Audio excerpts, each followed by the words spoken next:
can just continue on the call. Wait, let me just click OK. So I think I've met everybody, but just for an introduction, welcome to the meeting. My name is Nancy Hout, and I'm the new Early Learning Hub Coordinator along with Maria. I think I've met most of you, but this is my first Hub meeting, so I'm just really happy to be here today. And I'm also really looking forward to our in-person meeting next week. We do have a packed agenda. I think Maria's going to drop that in the chat. So let's get started with an icebreaker. In the chat, please share one thing people would be surprised to know about you. What's that one thing that you don't always talk about? And I can just kick it off because I've had a minute to think about it. I can share that in my 20s, I was a baker for a few years in New Mexico and then here in Portland. So name, role, pronouns, and what is one thing people would be surprised to know about you?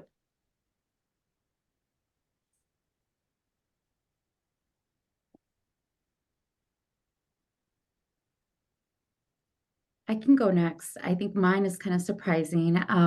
So Maria Mendoza, Early Learning Hub Coordinator, and I was telling Nancy this last week, but I don't like ice cream. So everyone is always like, oh, no, you don't like ice cream. What does that mean? And so, yeah, it's just I've never been an ice cream fan. So that I was telling Nancy that's usually my go-to, and it's like two truths and a lie or something like that. And people never guess that one, that who would not like ice cream? But yeah, it's just not for me. Thanks, Maria. Rod is sharing that he's adopted. Thanks for sharing that, Rod. Sarah, she hiked the Appalachian Trail in 2024. That's impressive. I've done just little pieces of it on occasion. And Jen is like, Maria, what planet are you from? What non-ice cream planet are you from? Marshall has 8 siblings. Wow. Norma has run a marathon and I she got also lost. lost. I ran 27.56 miles. So my husband had a sticker made for my car. That's a little embarrassing because everybody knows now. Uh, that is funny. And Carla, what is this? That your brother's an actor? Yeah, pretty like low. He's not famous at all or anything, but he's done stuff on TV and on stage.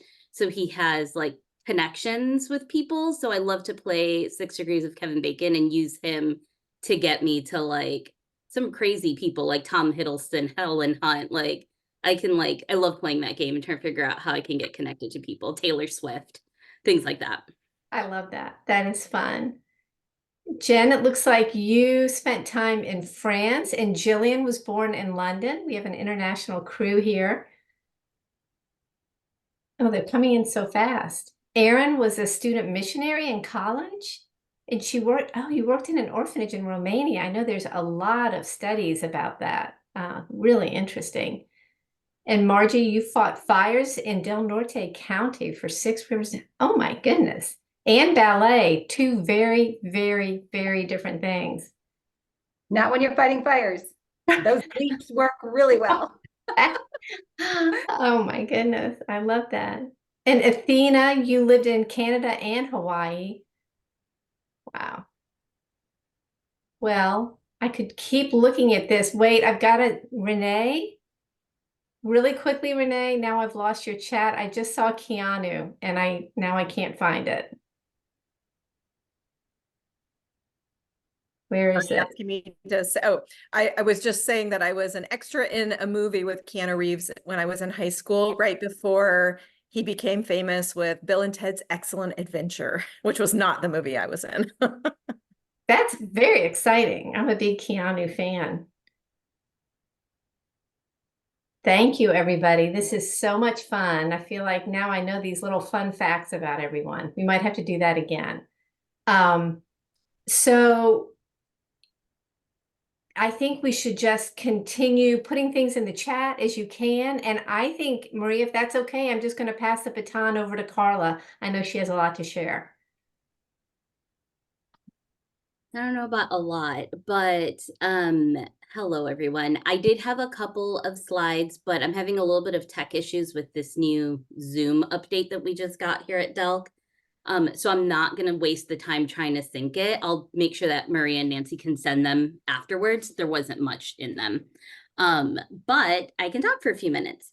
I just wanted to give you guys just a couple reminders and some updates, and unfortunately a couple non-updates, but I just wanted to make sure that you knew that I didn't forget about some things and they're still on my radar.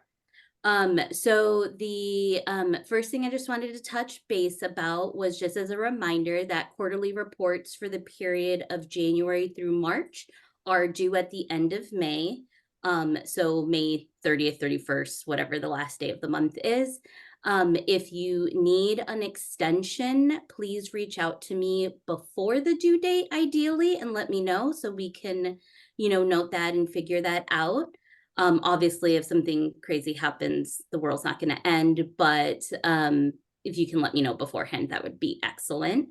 And just as a reminder to make sure that on any sub awards or sub grants that you are claiming for, that you make sure that you fill out all quantitative and qualitative fields for whatever tabs you're claiming. So just make sure you scroll down and fill out that stuff for KPI and stable, healthy, attach, etc.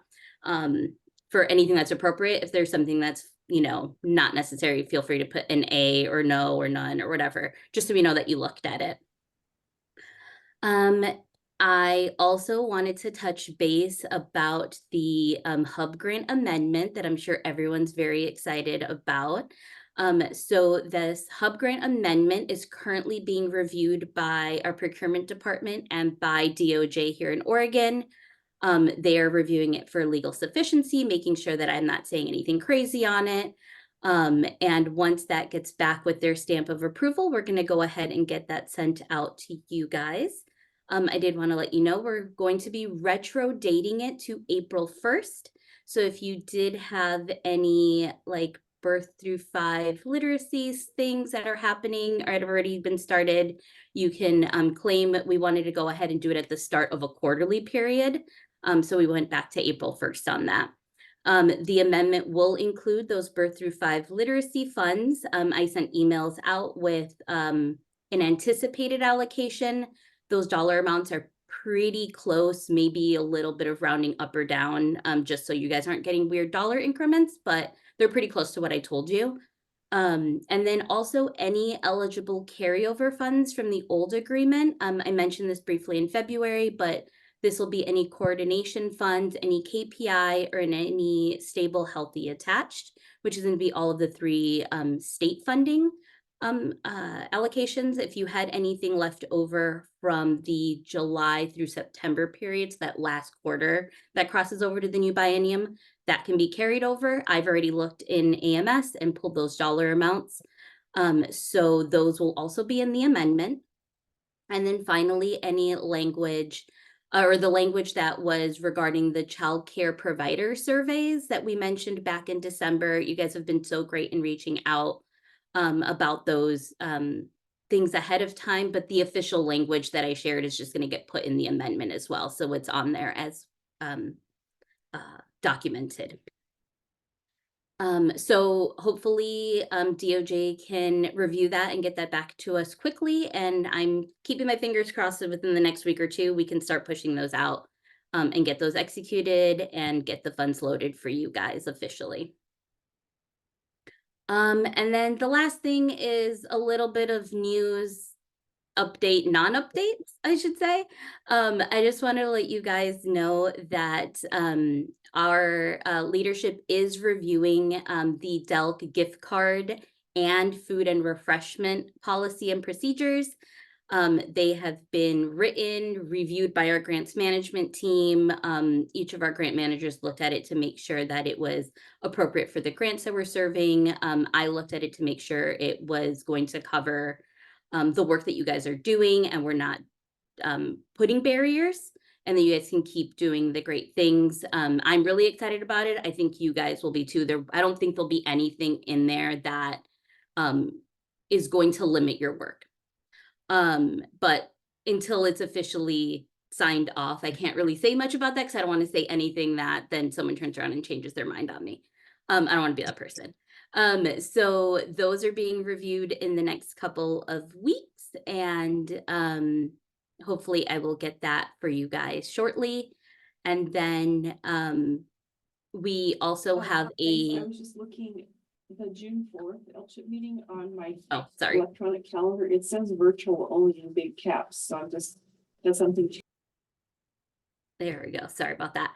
I also have a small Hubs grant manual that has been asked for that we've been working on. We have a really great draft that Maria, Nancy, and I are going to be reviewing for you guys. We're just waiting for that gift card and food and refreshment policies to be finalized so we can put that on there for you as well. And I've been working on, detailing and making it as simple as possible for you to be able to take a glance and know exactly what you can or can't do. And once again, I'm hoping that it'll help further the work that you're doing. And then the last thing that I have is, a lot of people know that tomorrow is a very exciting day here in the state of Oregon. Something special is launching. I don't like taking other people's thunder, especially the Queen Dolly. So I'm not going to talk too much about it, but I just wanted to let you guys know that there is, after the launch, there is some guidance that my partner in the grants management office, Ivan, will be getting sent out, and some more information on how the funding splits will work, and also if you're not a hub that's currently in the program or participating, what that process is going to look like to get signed up to join the Imagination Library. But I'm very excited for tomorrow, and I hope you guys check out what's in store. Begonia, do you have a question? Yeah, sorry, probably you say this thing, but are we gonna be able to see the draft of that fantastic policy connected to gift cards and food before actually it's part of our contract? I'm just saying that thing because the previous discussion that we had around this topic didn't go that well, and something that might look very exciting for some people might still pose some challenges for us on the operational aspect when working with families. So are we gonna be able to see something soon? So the policy is not specific to hubs. It's DELC across the board. So probably not in that sense, because it is, it's very open-ended and specifies that that different grant agreements have different processes and based on the work that they're doing. For example, one of my colleagues' grants are like 100% no gift cards, don't think about it, don't say the word, like I don't want to hear it, as where we are understanding that gift cards are available, are a necessity for some of the parents that you're supporting, that stipends aren't a thing that can happen for whatever, parents don't have bank accounts, documentation statuses. There's so many reasons why a gift card would be better. And so we're supporting that process. And we're just asking for things such as making sure that you have a parent sign when they're receiving it, that this is why they're receiving the funds, just making sure we have accurate documentation for when monitoring or possible audits come into play, that we know who's getting gift cards, why they're being distributed, and very important things such as making sure that a family signs saying that they're not buying alcohol, recreational marijuana, well, obviously you can't with a gift card, firearms, those types of things.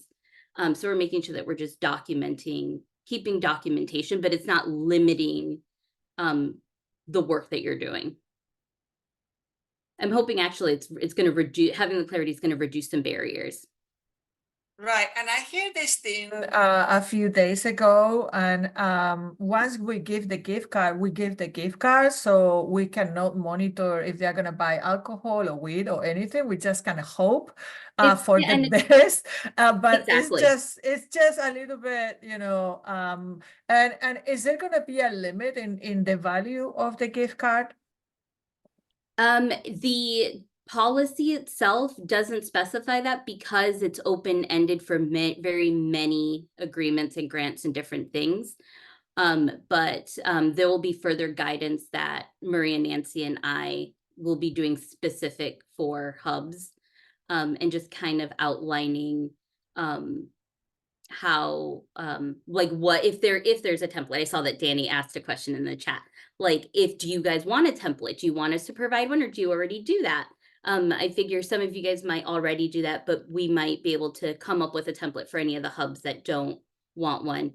And then provide some clarification on those dollar amounts and things like that.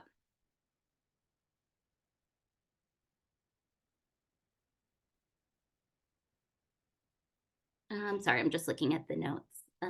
Oh, awesome, they have a bilingual template. That's excellent. Yeah, and another thing to say too was about the signing of like telling them no alcohol, etc. Totally understand. And it's kind of just covering, you're protecting yourself. At the end of the day, we can't control, you can't control what the person's going to do. You can't control what they're doing if you give them a check. Like once they cash the check, like it's cash, they can do whatever they want, but you're protecting the intent of the funds, and that the purpose that you're wanting to distribute those funds, and just letting them know, hey, we really don't want you to do this. You're telling us you don't want to do it. I understand that at the end of the day, if they go and buy something they're not supposed to with it, we really can't stop them, but we want to do as much as we can to let the families and let anyone who might be monitoring or auditing us to know, like, hey, we don't want this to happen. Any other questions for Carla? But as soon as I get the go-ahead, then I can share more information than the vague things that I'm saying. I promise you, I will send it to you as soon as possible, because I want to give this to you as much as you want it from me, maybe even more. Great. All right, well, thank you. Thanks, Carla. I think up next we have Margie with some updates. Hi, everyone. Carla, thanks for all that great information. I actually am going to connect to some of that. We are, one of the updates, or actually a reminder, is the Learning Collaborative coming up this Thursday and Friday. Really looking forward to that time with everyone. And I'm going to put in the chat the link to the questions for Delk Leadership and ELC.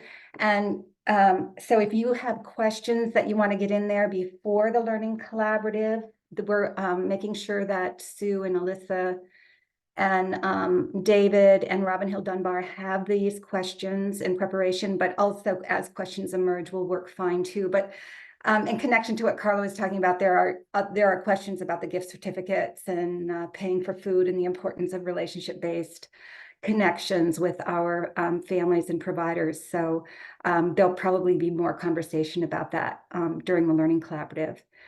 Then the other reminder, and if you have any questions about it, please reach out to Norma, me, Nancy, or Maria, and you'll see in the invites the agenda. And for the Friday Learning Collaborative, there are several materials specifically from Beth Green and her team at PSU about coordinating the home visiting systems. So just so you have awareness of that. And then the other thing is we have had some requests from the Early Learning Hub directors to gather more support for our coordinated enrollment coordinators, and ensuring that as they are working with families and children to find a preschool, to use the best practices in doing childcare referrals. So making sure that there is information on quality, and also ensuring that the parents understand that they have choice and that they do know the quality indicators, they can do interviews, that kind of thing. And so I checked with Cass and Mel, and we're going to go ahead and move forward with the training. TRI, Central Coordination, trains 211 team on how to do referrals using national best practices. And these practices are also guided by Child Care Aware of America and CCDF. So that training will be June 18th from 10 to noon. You'll get invites soon. Any of the your staff you would like to join, as well as any of you who would like to join, you're more than welcome. And Renee has volunteered. Oh, wait, I asked you. Sorry, Renee. She does have a model package, a model design in how they're doing it. Renee has worked in CCR&Rs. She understands the referral process. So we've asked Renee and her team to share theirs as an example. So Renee, you'll be hearing from Hannah Annenson soon. They're working on getting that training together. The other thing that I wanted to share is I have made a decision to retire. So I'm preparing to do that.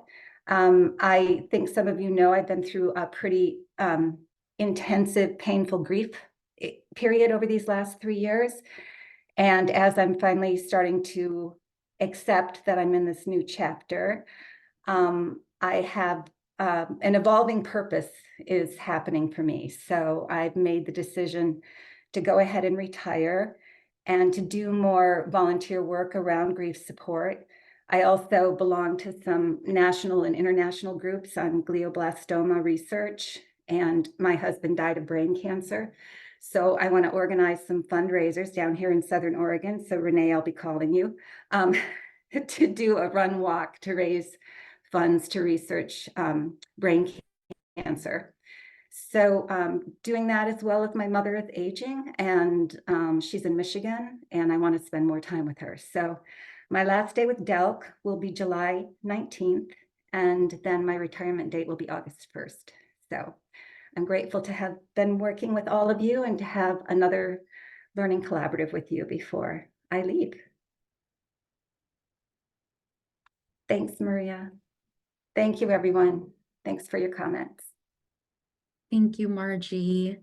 I know we're all gonna really miss Margie. I think we've all just been trying to be supportive of Margie, but we're gonna miss her a whole bunch. So thank you, Margie, for sharing with everyone. And yes, we're really happy for her. I will transition us. We did have a switch in the meeting. We originally were gonna have the Oregon Kinship Program here with us, but they were not feeling well and were not able to join. But we're going to have an opportunity for Nancy to share on the ODE registration toolkit. So Nancy, go ahead. Thanks, Maria. I think I'm just going to share my screen. Some of you are probably familiar with this toolkit. So, you know, what we found, one of our learnings from the Jumpstart Kindergarten experience is that one of the biggest challenges for districts to have a really successful program is to be able to invite families into the program. And if the families haven't registered for kindergarten in the spring, then they're not able to, you know, invite them. And I think in many communities, the culture is to wait until late summer or the first day of kindergarten to register. So we're just trying to turn that around across the state. And when I was at ODE, I worked really closely with Delk and with ODHS to kind of lift up this messaging. It's been a little bumpy since I've transitioned. I haven't been able to focus as much on it, but I want to make sure you were aware of all of these tools.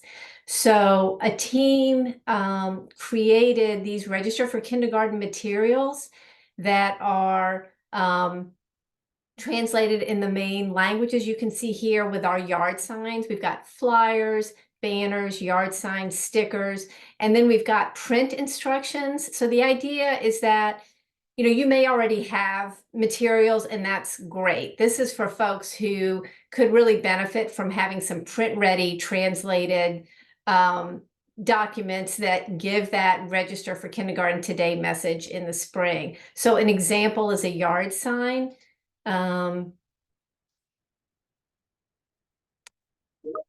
So that's what it looks like, back and front, English, Spanish. Another example would be the stickers, which are really cute. Let's do it.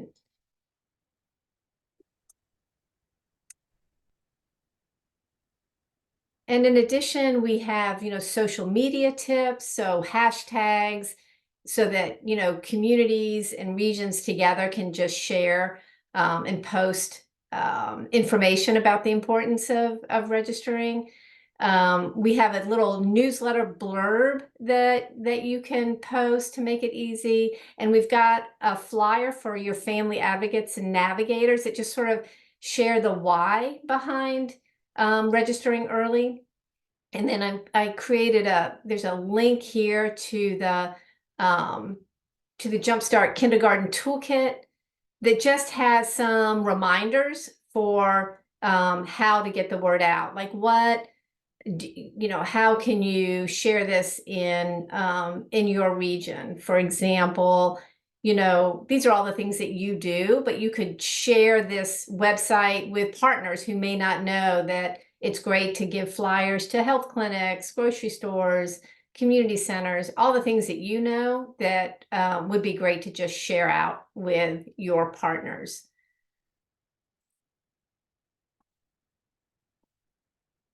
And just want to make sure you have that toolkit. I'll drop the link in the chat.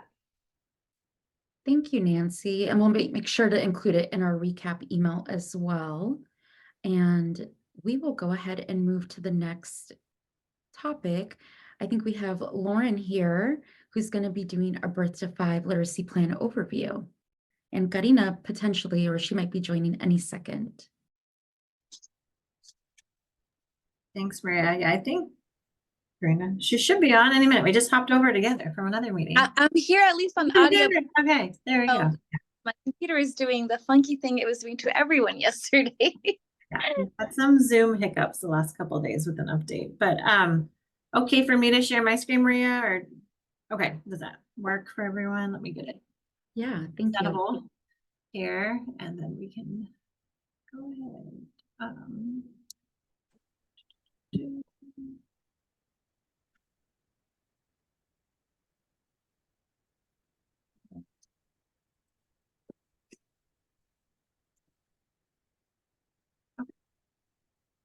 Oh no. Sorry. Trying to figure out which button to push before I share the screen and everything goes. Thanks. With no help being on my phone. So when I press present, I lose all your faces and the whole Zoom thing. So I'm just trying to get the right screen on so that everything works. So let's do it this way. Okay, can you see the slides? Yes. Okay, and can you still see them? Okay, perfect, great. All right, well, hi everyone, I'm Lauren Sigmund. I'm a preschool specialist at the Department of Early Learning and Care. And so Karina and I are here to give an update and kind of an overview of what the engagement process is going to look like for our Birth Through 5 literacy plan for DELC. And what engagement is going to look like throughout the process. So as you may know, House Bill 3198 was the Early Literacy Success Initiative, and it set out kind of 3 different buckets of funding to support literacy. 2 of those went to the Oregon Department of Ed through their Early Literacy Success School Grants going to school districts. And then the Early Literacy Success Tribal and Community Grants, which is a different funding stream to support both tribes and community partners in supporting literacy. And then DELC received funding to support Birth Through 5 literacy plan and grants. So that's what we'll talk about today. And our timeline is a little bit different than ODE's because of how the funding was released. So on this next slide here, we can kind of talk about what that looks like. So initially, we were instructed through the bill to kind of focus on these 3 areas of expanding culturally specific early literacy programs for children, provide training and coaching, and then helping support the development and expansion of language revitalization efforts by the federally recognized tribes in Oregon. And we had to complete a plan and submit it to the legislature this last December to gain approval to have access to those $9.4 million of the funds.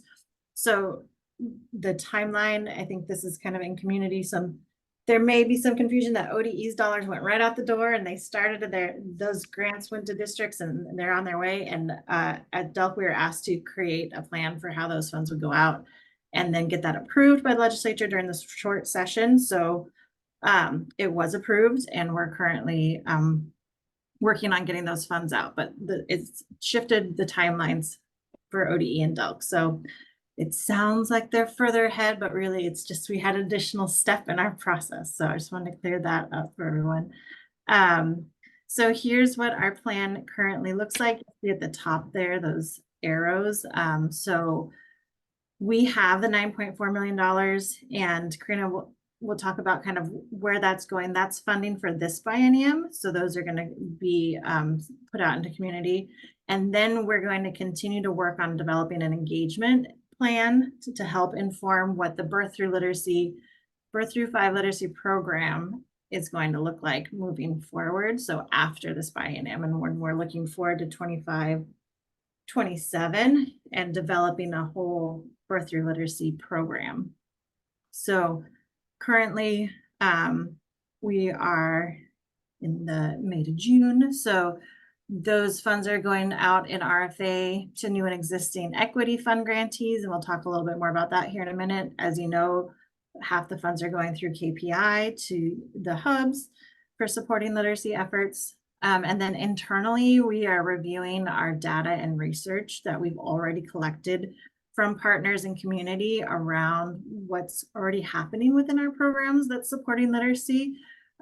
We know that we engage often with folks, and so we wanted to kind of honor the information that we've received in the past and look at kind of building on that knowledge to help inform what's already happening in literacy, what we know some of the gaps are, and then where we need more information. So that work is currently happening, and then we're going to be doing targeted community engagement focused on families from communities that have been historically underserved. So that's currently in the process of being planned right now. DELC will host some of that this spring, reaching out specifically to parents and families. And that's something I think Karina will touch on as an ask from you all about if you have tables where you have your parent advisory councils or parent groups that meet, or opportunities for us to meet with them and participate in that engagement. That would be a takeaway we'd love to get from you today about how to make those connections with parents and families specifically.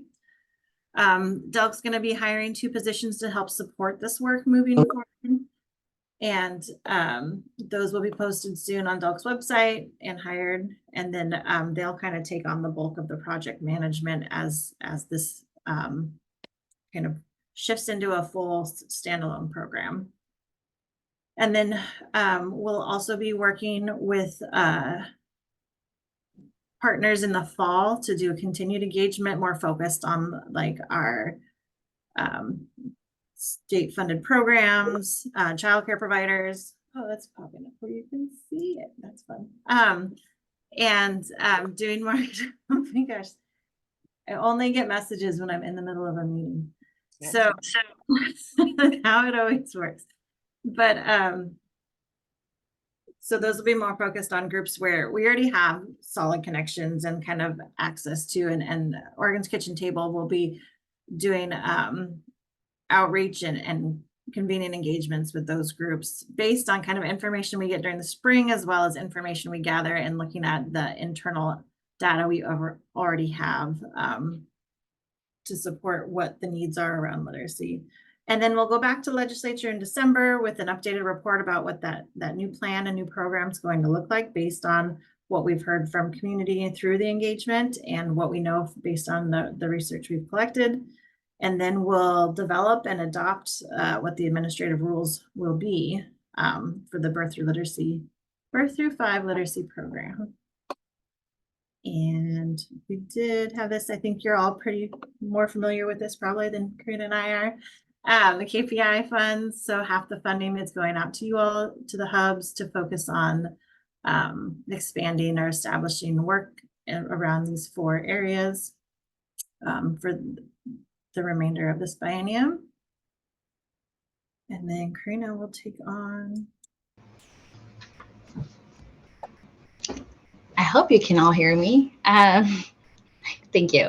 Yes, and then the Early Childhood Equity Fund grants will, this will actually be a request for applications process. So this will be a competitive process and open to anyone who's interested and who meets essentially the, I don't know if I'd say qualifications, but who's either a culturally specific entity or delivering culturally specific programming that aligns with what we currently have as the Early Childhood Equity Fund. So current Equity Fund grantees would be eligible to apply, as well as other entities who would be interested in providing program support similar to that of the Equity Fund. And then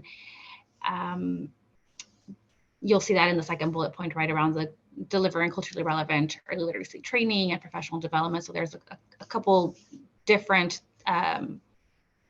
activities to the Equity Fund. So it's what the Equity Fund does, which is the parent-child interaction, parenting education, and then some of that early literacy transition, kindergarten transition. And we, of course, have some other activities that are eligible under this funding and this bill.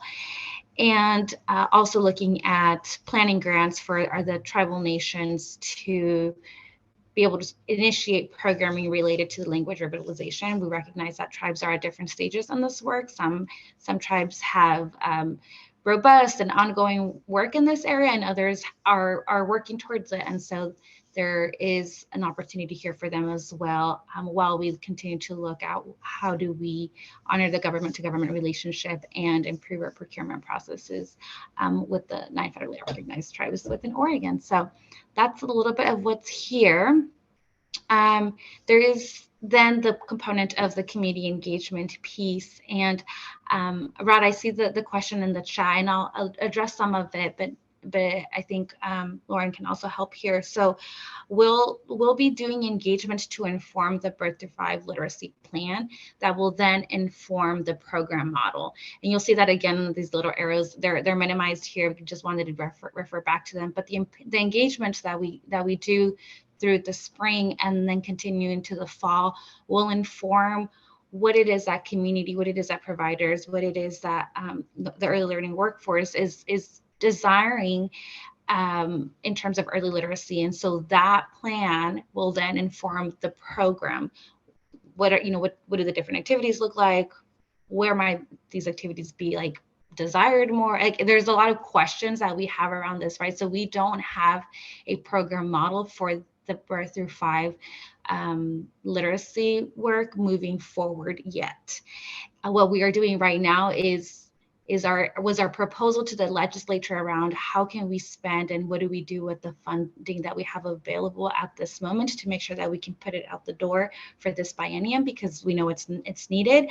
But moving forward, we're still working at, it's still an open question.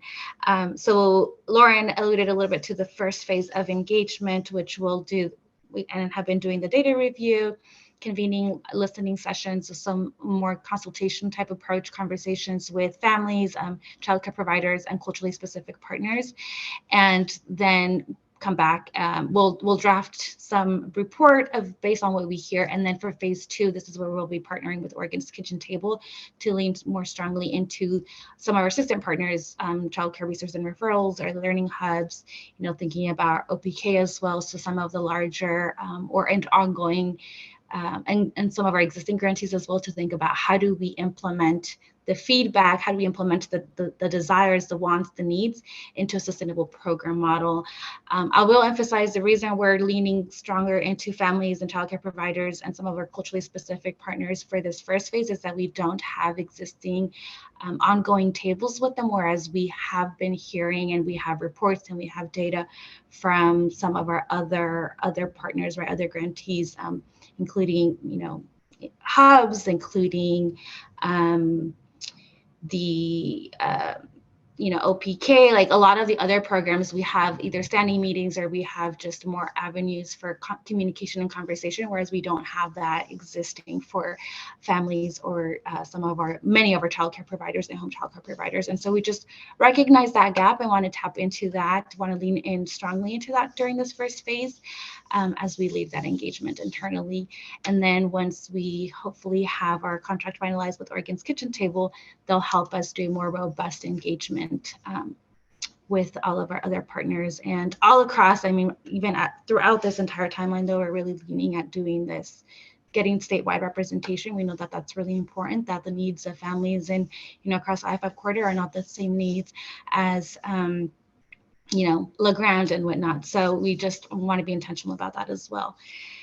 And then the next slide is just a very quick overview. I mean, it's not a thorough list, but it wanted to kind of share a little bit of where our thinking was around the different community partners, but also an open question for you all in terms of who else do we need to add onto this to make sure that we're tapping and connecting with around defining and creating a shared meaning of early literacy, and then also gathering family and caregiver desires for early literacy supports for their children and family dynamics. So this is an open question for you all. And Lauren, I don't know if you wanted to if I missed something to Rod's question, though I do want to kind of make sure that we answer that clearly and any others that come up. I can't see the chat. Hang on, let me pull it up. Oh, Sharon, I can't. Oh, one other thing that I'll tap, ODE, ODE is, as part of this bill, also has the community-based, they're creating a community-based toolkit. I can't remember exactly what it's called. And so they actually did partner with Oregon's Kitchen Table to do engagement around that. And so some of y'all might have seen they did a survey, they did some focus groups. And so we're leaning into that feedback, they currently have an interim report for that as well, to extract from there, okay, because they heard some things that are many things that are applicable to early 0 to 5 range, right? So things that are applicable to our work, and wanting to lean into that so that we're not necessarily working, in silos, but that we're able to collaborate as we possibly can. And I know Maria and Nancy have reviewed some of those interim findings. And so we're also dialoguing around what do we incorporate into this Birth Through 5 plan, but also what feedback are we hearing in terms of just our overall programs, right, and approach. And in that, they actually reached out to libraries as well in this process. And we've brought that up ourselves of where else can we connect with libraries and think about how do we build and strengthen partnerships. So Evan, I don't know if you had more thoughts in terms of that question or if there was something that you were looking for specifically, but I did want to kind of connect those different thoughts. No, that's fine. I was just curious because I didn't see it called out in one of the partner lists. I'm wondering, are those preliminary findings, at least the ones that are applicable to 0 to 5, available? I don't remember if I've seen that or not. I'm just thinking as we get this funding, and yes, we all have ideas about how we want to use it, it wouldn't hurt to have, relevant data from the kitchen table report.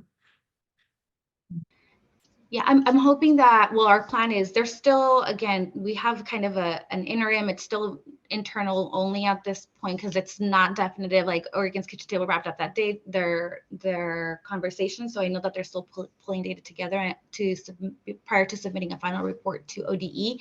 So we'll pull from that, but we'll also be pulling and gathering the research, the internal data and research review, the feedback from the conversations that we have, threading in the ODE information into our kind of interim report as well, that will support Oregon's Kitchen Table work going into the fall. So there's the different phases of this, but yes, I think that would be really helpful for us to be able to share and say, here's what we're hearing, and bringing it back just to make sure that we're sharing meaning, creating shared meaning around those. And I had seen Michelle, and then I see Big Horn near your hand. I'm on the web, so it looks a little different, but please jump in. Hi. Can you just clarify, Lauren and Karina, that the process for hubs is that we will receive funding and then we go our route of determining how we use those funds based on our engagement sessions that we do, or our conversations, or looking at data. So we are separate in this lane over here. And then you are also separate in this lane doing these engagement sessions and gathering data. And then at some point we'll come back together like next year, next May or something. And then you'll say, well, here's kind of best practice or what we found. And then there'll be a different funding process or approach in terms of how the money flows and what programs might happen at a local level. I just want to make sure I understand, like, these are two different processes. We're not waiting for anything. We're just going our direction with the funding we receive, what we know, what we gather, and then you'll give us information at some point in terms of what you've learned. Right. So Carla and your team with Maria and Nancy, those amendments will come to you for the current funding, that the 4.7 that's going out through KPI.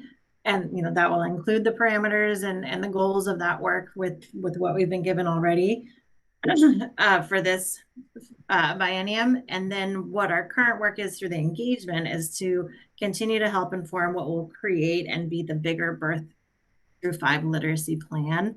And based on, the feedback and engagement, and, the KPI reports are a part of that process as well. Those are one of those internal kind of data sets that we're looking to, as well as from our other programs, and then the ongoing engagement to build and develop what will be the new program. And then we'll have to create rules around that and where that funding will go. It will be a new program. And so the rules will get developed and how that funding will go out as well. So I think you're right on, Michelle. Yeah. If the worry is that like you don't have to wait, the dollars will come through, the amendments will get done, right? And so you all are good to go and move forward. And then the plan, yes, is kind of happening alongside as this money is, you can spend the money tomorrow. Yes. Begonia's giving me permission to spend the money. I don't know if I'm worried about spending the money. I think I'm just thinking about two processes that are maybe similar happening at the exact same time, and what we will learn and what you will learn and how they could be integrated. And that's okay. I just wanted to say all this out loud because I wanted to make sure I understood it, and you could tell me like, oh yeah, that is right. Just go your route, go that direction. And then we will learn things locally, and we will then tell you what we've learned, and that maybe will be incorporated somehow into your plan. I just want to make sure I was really clear. I think I hear what you're saying there to Michelle around you're hearing, and you'll be, doing programming, like those dollars will be used, and there's going to be feedback that's kind of coming in for your specific programs, right? Like within your hub. And so where are we capturing that as well? And so I think that's the interesting part in this timeline of we have to complete the plan, or our proposal or plan to the legislature is due by the end of this year. And so, and at that same time, program, like those funds will still be being spent through KPI and Equity Fund, right? And so it'll be a kind of unfinished picture, I think, just to be real, right? Yes, the program is still going to go, and at the same time, the legislature has asked that we submit this plan by December. So we'll be able to lean on what is happening. But I think back to Lauren's point of we have information on some of the ongoing work, and hence why those dollars also have been directed towards KPI, right? Like we recognize that the work is there and that it's happening, and just that there is a foundation for those for the continued investment. And so no clear answer. I hear what you're saying. I think it's good for us to kind of keep going back and think about where are we incorporating and making sure that we're gathering the ongoing feedback around what is happening with the dollars, with the money, but also just like what's the response from families? What is it that there's a desire for? And so all of those data pieces. I think, I think that's a good point for us to how we can continue to engage with you in the work and with our Equity Fund partners, as well as they're also implementing the funding for this year. So we're getting, we're not going to have that end of year report yet by the time we have to make our report. So how can we gather that information, and so continued connection and conversation with you all to make sure that we're hearing what's happening in real life and using it to help inform the plan. And similarly, in alignment with ODE, since they're a little bit further ahead, we're able to kind of utilize the data they've collected already through their surveys. And, you know, obviously through their engagement, families don't just have kids in K-12, they have younger children as well. So they were able to get data from their engagement that's already been completed that we can use too to continue to inform the plan.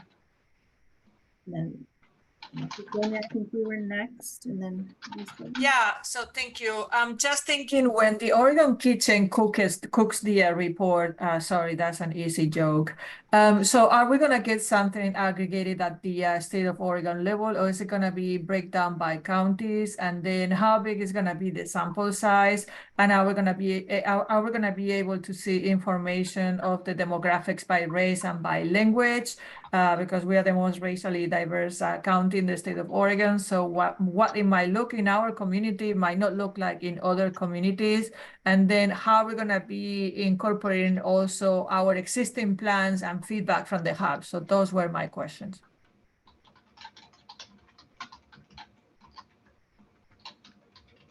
Are you thinking of so our report to the legislature based on the community feedback is going to be, or are you thinking about anything that it is connected to community feedback that will impact this funding stream or strategies that we have to be implemented, right? So are we going to be able to see that report, and is it connected to our regions directly, or is it going to be like aggregated and then we will have to figure out things? You're thinking about the differentiation kind of around the different needs and programs across the state. Yeah, that's a really, really good call. But we've talked about this quite a bit, right? Because and hence why even in recognizing that there's different tiers, right? Like what early literacy work, you know, through KPI is gonna, there's always overlap, I think, right, with them when we're thinking about early literacy, but there's distinctions in terms of what it might look like with, you know, the equity fund and what that might look like in different entities, but also that it's going to look like different in different regions. And so our hope is to be able to pull that into the plan. I don't know that I don't know if we will or if we won't say this is what it looks like regionally, but that we'll be able, my idea in this is that we'll be able to make differentiation around here are different ways it might look, and then allowing the community responsiveness, right? Because I think that there's still room for within each community to say, well, this applies to us, or this makes more sense for our community, or this is what our families are seeking, and that we create and allow flexibility for those different needs to be met. And that I think our goal is more of guidance. It's, hey, here's different approaches, here's different things that we have heard or that families are desiring. You know, that's one thing that I'm really looking for this time around is, what do families want? What is, you know, hearing from them around what does early literacy mean, and how do we create a shared meaning between like what families are saying and what we're saying. And I know that some of this you already have. We need to incorporate this into this first phase of our plan. And my idea is, you know, just having those direct contact with families, but note taken in terms of that regional and maybe even entity differentiation across the board, and how do we incorporate that into the plan so that it's whoever's looking at this can see it for themselves reflected, but also identify like, where can I extract tools or resources from? I would just say that it's one thing to make it broadly applicable, but it's kind of like there's a loss of opportunity around the surveillance of data gathered if we just, it's, you know, keep that stuff segregated even when you do the aggregations, so that like if we come back after the plan is published and the rules are made and we go, well, what feedback did you get specifically for our region? Because it would be helpful to see that. Like, so long as that stuff is archived somewhere, you know, I think it's just helpful for us to see the specifics that came out of, like we did, you know, we did a session in Washington County, or we did something where we recruited specifically in the metro region, and this is the feedback that came from there. I think, you know, keeping that archived in a way to where if we want to see that stuff down the road, because it's helpful for us for implementation, is useful. Whereas if it gets squashed into a report and they go, well, we can't pull that back out because that was working draft, you know, 12. So it's kind of like, let's not waste the effort that's already there and like preserve it so a way that we can come back and get to it later if it's useful and utilitarian for us to implement down the road. That's helpful, Evan, Yeah. and I see some agreement in the chat. Yeah, it's helpful to know what would be most useful also, I think, for that continuous work. Lisa, I saw you had your hand. I did. Hello, everybody. My apologies for being late. And Karina and team, you may have already covered this, so my apologies if I missed it. But regarding the equity funds, a couple of questions. It looks like from what you, what's on the slide and what you said that existing grantees, will they also have to apply for the funds along with new grantees? So they'll all be applying at the same time? Correct. Okay. Yes. Yeah, it's a competitive application, so they have to apply as well if they're interested in additional funding. Okay. And then how are you going to be asking them to work with the Early Learning Hub within their area to sort of coordinate and align what they're doing with, or at least so that there's sort of an understanding of what's happening? So that's part A to the question. But then also part B to the question too, as we think about some of the data that you're going to be getting back from them as well, how is it integrated in with the results that we're seeing through the KPI resourced initiatives? Yeah, in terms of and Lauren, I don't see you on camera, but I'm sure you're here. In terms of the different activities, I know we've tried to keep those, my understanding is we try to keep the different activities, so KPIs, funding, really in line with the work that's happening already at KPI, and then the RFA that's being set up for the equity fund is a little bit more aligned with the activities happening under equity fund. And so the reporting pieces are also we're working on it. And Carla and Maria, I know you two have been a little bit more involved in that process. If there's something else that you want to say, but these kind of continue to be the two different programs. There's the bucket of funding, but it's being distributed to these different programs, and trying to find some alignment in terms of the data gathering so that we can see what are we seeing, what are we finding, and what to help us inform, of course, moving forward. So I don't know, Carla, Maria, Lauren, anyone else want to add something there in terms of the RFA process, the data component, and activities? For data, I think we're really just going to be folding it into our quarterly reports, and we're really going to be looking to just utilize the metrics that were outlined when Alyssa and Pooja presented in January. So that would be what we're going to be looking to capture via the quarterly reports, as well as the narrative, to really be able to expand upon. If it's not captured within those data points, then we would be able to have a narrative section where you can really explain and get to that storytelling piece to be able to tell us what really is happening, and so that we can ensure that we're capturing that. But we're really just going to be looking to really hold to those pieces and not add a significant amount of data that you guys are going to be needing to collect. But and also for the equity grants, I mean, ideally, what would be great is if we could somehow look at those two with some similarity, right? Because it's all focused on early literacy, and there's some crossover in terms of the objectives for each of them, particularly when we think about developing materials for families, parent education, when we think about professional development and culturally specific. So there's a lot of parallels. So it'd be, I think, a great opportunity to how do we stitch those together a little bit so that we're all working together. It might be different strategies, and that's great, but like, how do we make sure that we're able to articulate back to the legislature, because of this work via KPI and the hub-led work and through the equity grants, it was all done with the same vision and goal of moving things forward. Totally, Lisa. What I'm hearing is around just creating a strong and aligned message, right, in terms of the successes that we anticipate will come from this. I think some of that, and I'm going to throw my team on it, give us that response. Like, so that's going to land on us, I'd say, in terms of making meaning and sharing that meaning and data component back to the legislature.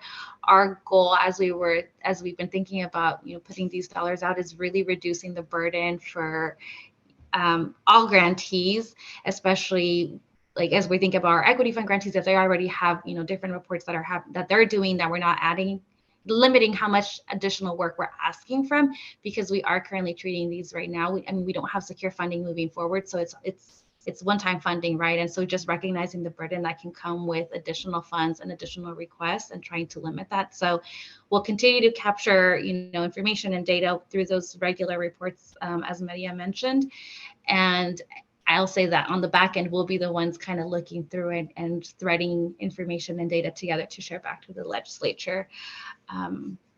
It's not perfect. It's trying to balance these different pieces, right? Of not wanting to add additional requests for funding that we know is right now a one-time thing, and that we also have a limited window in terms of, we have a little over 18 months to get out. Lauren, I think you had a thought. Oh, and I think we're hearing too, and I appreciate from Begonia and Evan that it's helpful for when we're doing that work to continue to aggregate it by region specifically, and that's something as we're working with our partners at Oregon's Kitchen Table through our contract with them and the engagement, for us to have in place as we're thinking about when they do their reports back to us, to kind of think about how we can articulate that data back, or their report back in that way, so it's meaningful by region as well. So that's what I. Lauren and Karina, I wanted to just surface some of the really good comments that we're getting from hub directors. From Molly Day at Early Learning Multnomah. She says, we gather feedback before and as we make the grant decisions too. So please include the data and insights that hubs have, just elevating the importance of the hub data that's being collected around this. Molly, did you want to add anything else to that? No, I think that got highlighted too by Lisa. Like, we want to present a coherent thing, and I want to make sure, I'll just skip to my next comment, which was, how does this connect with Raise Up Oregon? Yeah. I really don't want another separate plan. Yeah, and I don't know that we've gone through and done the full analysis of all the connection points. I do know specifically around System Goal 1 and some of the strategies under multi-agency partnerships around Objective 2 within that, of aligning early literacy is specifically called out. Development standards between K-12 and early learning. So that's a very specific one where literacy is mentioned, and House Bill 3198 is mentioned in the appendix as well as a resource and an initiative. I'm sure, as we go through and fine tune what the plan will be, there will be multiple connection points as well throughout the rest of the document, but that one is really specific around aligning those literacy standards and practices between early learning and K-12. Yeah, I saw that too. It's just not something families are going to give you feedback on so much, Mm-hmm. So think about that. For sure. And just wanted to highlight, right, like we'll keep connecting with you all also as you embark in this journey of continuing this work in terms of early literacy and HB 3198 specifically, and then in the fall with Oregon's Kitchen Table, really focused on what are the system needs, right, to make sure that we implement a successful program. And I think this is where you also have another opportunity to highlight some of that feedback that you have heard and have captured and have centered from whether it's families or staff or other community partners as well. Was it Gillian and then Evan? Yeah, it's close enough, Jillian. Thank you. I appreciate these conversations because it's nice to know what you're doing, because our particular hub got all 20 school districts, K through 12's early literacy plans. And then we have the input from our parents, and we have the input from our hub over a long period of time. And we're working with Pacific Research and Evaluation to look at how to align and coordinate, you know, from birth through the early literacy plan. So we have that, and they're going to give us a report back. So that's why I think that when people were saying that regionally we need to know this information, because on the ground, we're doing this kind of work, not knowing what the state is doing. And so I think it's wonderful to talk together and to understand what we're doing and how we can help each other.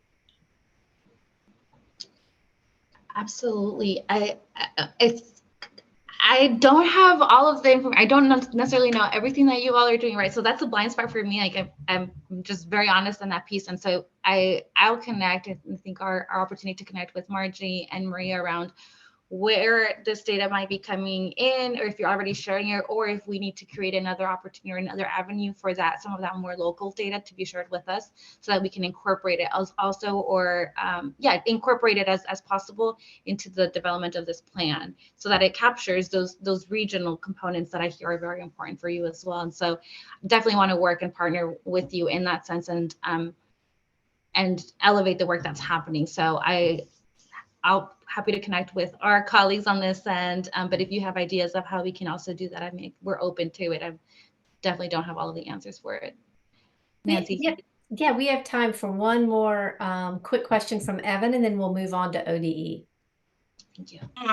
I mean, this may not be answerable, but I'm looking at the list of people we're going to engage with and who we want to support, you know, childcare providers, families, home visitors, list goes on. And I wonder, when this was being developed at the legislature, was there one side of this equation that got more of a focus than another, right? Like, is it really about family engagement and family-led activities, or is it truly meant to be spread across the entirety of the birth to 5 system and engaging in professional development? Because it just feels like if there is a secondary investment, and if it's commensurate with this first one, it feels like it could be spread very far, very quickly, depending on the structure of the funding. So I'm just trying to get a sense of, as we go into this, what are the areas that are most likely to be like the ongoing point of emphasis from the legislative standpoint?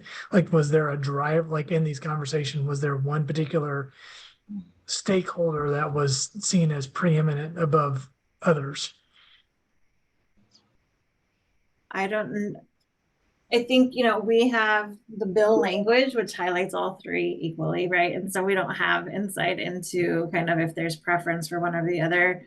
So that would be including both, like the professional learning systems and training alongside of support for families, and then the tribal revitalization. So, you know, our work is to support the whole initiative. But I understand your point and see what you're saying about, you know, when we're trying to tackle all of those things at once, things can get thinned out quickly. And so if it's a matter of thinking about how to roll out things in a supportive way so that we can build systems and structure, I totally understand how we can think about that and building one thing off of another instead of trying to do everything at once. So I appreciate that. All right, then, Karina, thank you so much for sharing all of this. It's a lot of great information, and we'll keep coming back to you with more questions. Absolutely. We'll be around and interested also in connecting with families. So I'll just do my quick little plug. I think I'd like to follow up, if it's okay with folks, and just kind of an invitation to like parent advisory councils as well, right? Just to get some of those voices in for anyone who's interested or available. So that's my exit pitch, but thanks again, and we'll be in touch. Thank you. Hillary and Leanne from ODE, you're next. Woohoo! Hi, everybody. Oh my goodness. It's so exciting to be back in this space. I love seeing all of your faces and being able to connect here with you and some new faces. That's great. I'll introduce myself. My name is Hillary Maksky. I use she, her pronouns, and I am on the literacy team at Oregon Department of Education. And I will let my colleague, Leanne, introduce herself. Hello, everyone. My name is Leanne Mall. I use she, her pronouns. I'm Hillary's colleague at the Oregon Department of Education. We're the early literacy team, and I'm the early literacy program coordinator. And I'm here to support Hillary in her presentation today. Great, thanks, Leanne. So we are just going to give a very brief, high-level overview of the Early Literacy School District grants. And y'all know we always end meetings on time, even though I am just a guest today. I'm not going to run over, so let's keep it going. Will you go to the next slide, please, Leanne? Thanks. So this is just how we're going to ground its goals of the Early Literacy Success Initiative, give a very brief overview of the Early Literacy School District grants, talk a little bit more in detail about allowable uses, and then answer any questions that you have. Next slide. All right, so goals of the Early Literacy Success Initiative. I'm sure all of you know these goals, but just so that we can ground in the same place, really wanting to increase early literacy for kiddos from birth to 3rd grade and beyond. Reducing those literacy academic disparities for student groups that have historically been marginalized, and also increasing support to parents and guardians. They are kiddos' first teachers, and really making sure that they have the support they need to provide that literacy development and skill enhancement at home, and increasing access to early literacy learning through support research aligned, making sure that it's culturally responsive and student and family centered. All right, now digging into these school district grants, we have $90 million at ODE to get out to districts and to public charter schools. We ask for a 25% match from them. This is for grades pre-K through 3rd grade. For this first biennium, we're calling it the Jumpstart Biennium. 4th and 5th grade, there's a small amount of funding that the school districts and charter schools can use for 4th and 5th grade. After this biennium, it will only be for pre-K through 3rd grade. The minimum amount that a school district or charter could get, no matter what their student population is $85,000 for the biennium. We have 5 allowable uses, which I'm going to dive into a little bit deeper in this. Professional development and coaching, extended learning, high quality curriculum, high dosage tutoring, and the hiring of coaches and literacy specialists. And then within statute and rules, we have a lot of very specific definitions for these things like research aligned and high dosage tutoring. Okay, so we talked about allowable uses. I'm about to go into detail on those. We also have school districts are providing us with an inventory of all of the tools, the curricula, the assessments that they are using. We haven't had these before, so it's really exciting to be able to gather the data across the state to see what school districts are using. And we will be publishing those and making those public. So that could be something that your preschools might be interested in looking at to make sure that they're aligning with those curriculum. All right, so professional development and coaching. What's allowable and not. There are 2 kinds of professional development that is allowable: research aligned literacy strategies, and then also supporting the implementation of their research aligned curriculum. It is only for teachers and administrators. If they're looking to provide professional development for classified staff, that can be under another allowable use that I'll talk about in a minute. They can use travel and sub time for in their grants. And we are also developing some qualifications for vendors who are providing professional development to school districts. And any external vendors who are not a part of the school district or ESD or a few other entities will need to apply to be on that vendor list that will be published. So if school districts want to use an external vendor, they'll have to pick one that's off of the list. High dosage tutoring. This is very specific in legislation. It has to be at least 10 weeks in duration. It has to happen twice a week. Reading and writing need to be included, and it needs to be responsive to student needs. Tutors do not have to be licensed teachers. They can be, or they can be trained classified staff. And the high dosage tutoring happens during the school day, but it's outside of core instruction. And some intervention programs that schools already have, like Title I, it can fit into some of those intervention programs. And this is where if you have some classified staff that need to get some professional development, they can get that under this allowable use. We are also developing criteria and approved vendors for high dosage tutoring, and that will be happening by January of next year. Okay, extended learning. We are looking for research-aligned literacy strategies. This is a very broad category in terms of extended learning. We're asked, it should be before, after school, or during the summertime. And it could be part of a summer school that maybe you have math and literacy. This would fund the literacy portion. Other funds would fund the math portion. We are, again, developing criteria that will be shared by January of 2025 for extended learning. But right now, like I said, super broadly defined in legislation.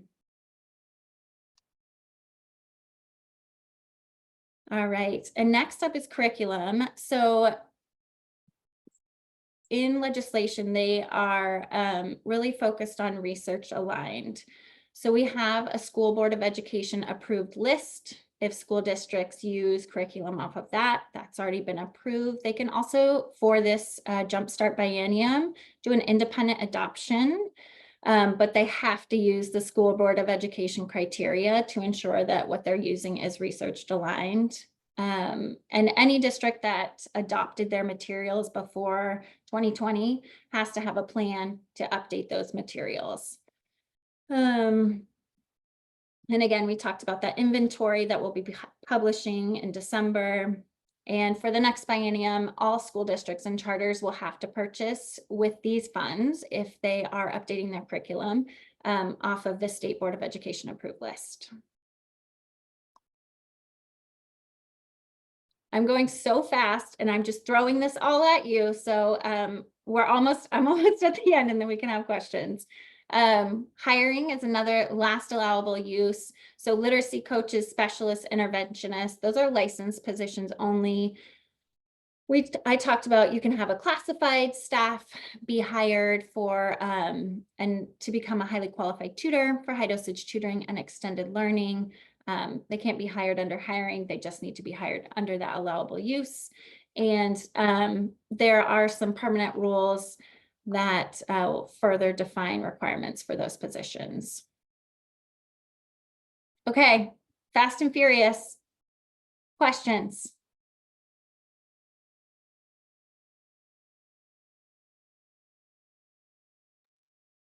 Hillary, there was a question in chat while you were presenting about tier 1 and tier 2 applicants. And so I just explained that actually the applications, there's allocations created by the state for every public district and public charter school that is based on their average daily attendance that's weighted.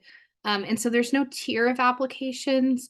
However, school districts in the next biennium will be prioritizing schools that have the most need for literacy support. So that is that criteria and those rules are coming in the next biennium.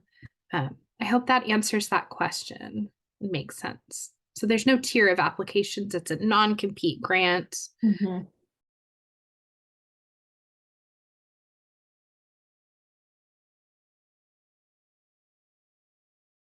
Any other questions?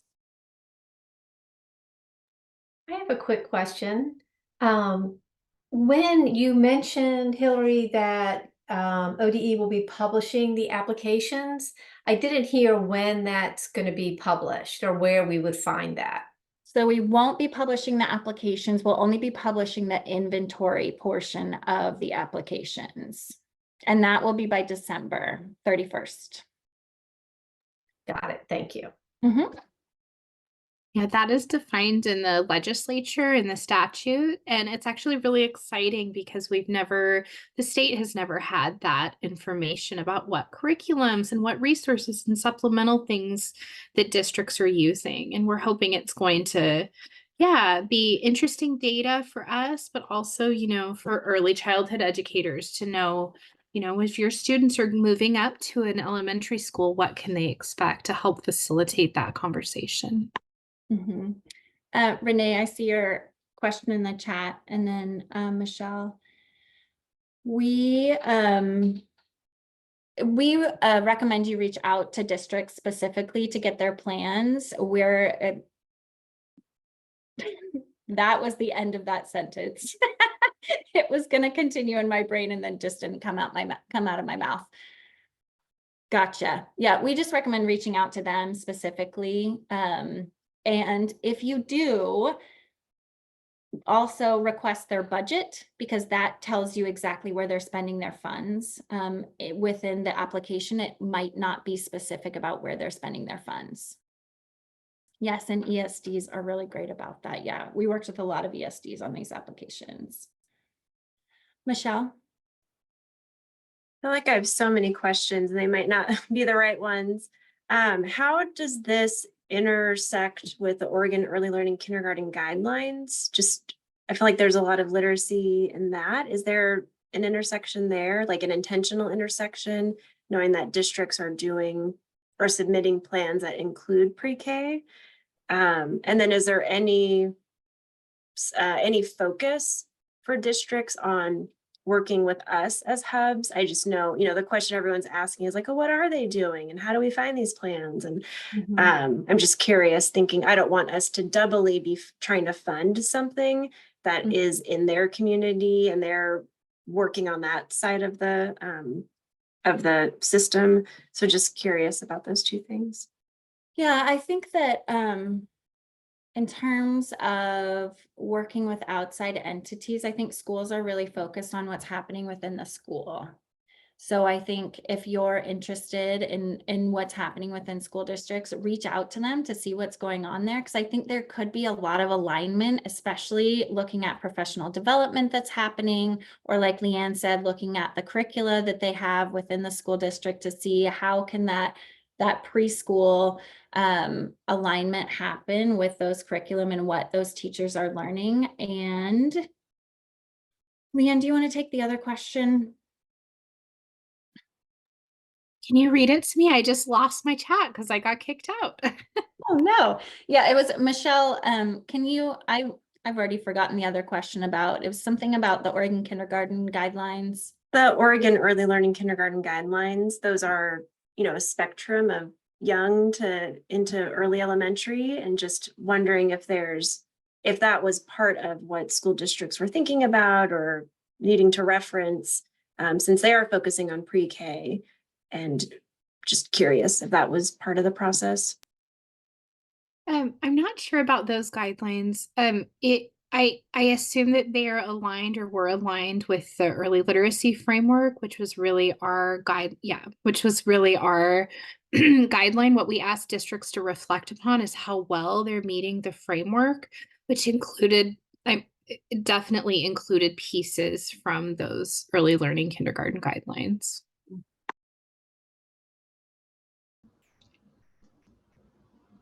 I put this in the chat, and I'm gonna hack your conversation. But Michelle, I think it's a great question. There's a lot of pieces in this that are overlapping, right, and that intersect. And so we didn't include this in our brief presentation, but we do have some of the early learning kindergarten guidelines revision threaded into the HB 3198 work. So the feedback that we'll be capturing as well will help inform the revision of these. We recognize that they are long overdue to be revised, and there's the goal under the Raise Up Oregon for this as well. And it's outlined in Raise Up Oregon for us. There's a little bit more direction around what we need to connect these to, and that includes the early literacy framework. So there is that piece in terms of the upcoming revision. I don't know that answers your entire question though, in terms of the collaboration.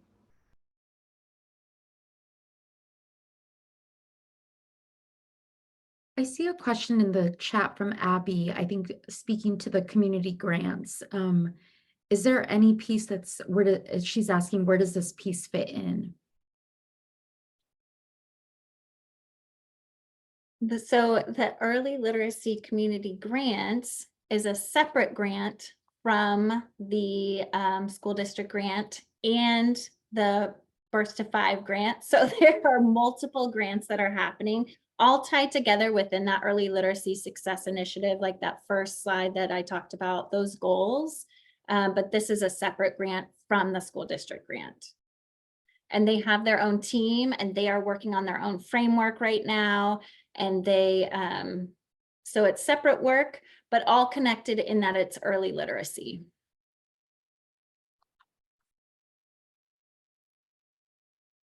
And Hillary, is that the community grants hubs are an eligible entity for those? Is that correct? That is a great question, and I don't know the answer to it, so I don't want to give wrong information. Who is our contact for the community grants? I will get you a contact. Thank you. Yes. I think I asked because it specifically said in one of the documents that the hubs were an eligible entity, but we weren't quite sure what that meant. And I think that was Nancy's question about when, when that opens, where it would be published. Mm-hmm. Yeah, I would reach out directly to their team because they'll be able to give a lot more information than I will.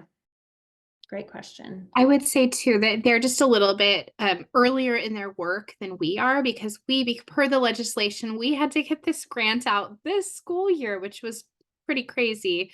They have a little more time to fine tune everything, which is why they're working on their framework first. And so there will be kind of a longer rollout to that grant. But yes, I think asking them directly at that ode.communityliteracy email address, you should be able to get more information from them. And I'm sure they'd be happy to set up a presentation or a meeting as needed or requested. Great. Nancy and I can follow up on that, but just last call for any questions for Hillary and Leanne.